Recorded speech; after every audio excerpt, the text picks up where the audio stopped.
জাফরান পৃথিবীর সবচেয়ে দামি মশলা, যা খাদ্য ও ওষুধ শিল্পে ব্যবহৃত হয়।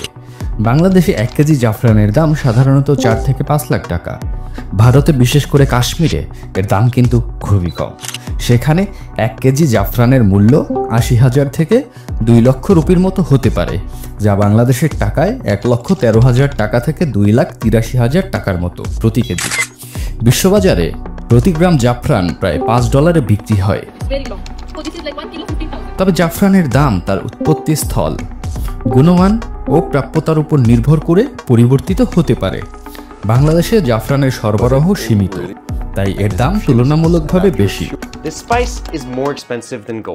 জাফরানের ঘ্রাণ এক্স্যাক্টলি একটু মিষ্টি, ফুলের মতো এবং হালকা মাটির গন্ধযুক্ত।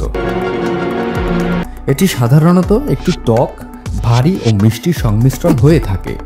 কিছুটা মধুর মতো মনে হতে পারে, তবে এর গন্ধের এক বিশেষ ধরনের তীব্রতা রয়েছে, যা খাবারের মধ্যে একদম আলাদা একটা অভিজ্ঞতা দেয়।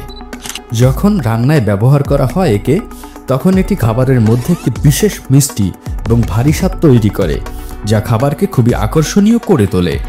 এর ঘ্রাণ দীর্ঘস্থায়ী এবং খুবই বৈশিষ্ট্যপূর্ণ। এর ঘ্রাণে কিছুটা কাঠের গন্ধও পাওয়া যেতে পারে, বিশেষত যদি এটি শুকনো অবস্থায় থাকে। তাহলে বন্ধুরা, বুঝতে পারলেন তো এই দামি মশলাটার ঘ্রাণ এবং স্বাদ কীরকম। এরকম আরও ভিডিও পেতে চাইলে আমাদের ফলো দিয়ে রাখতে পারেন।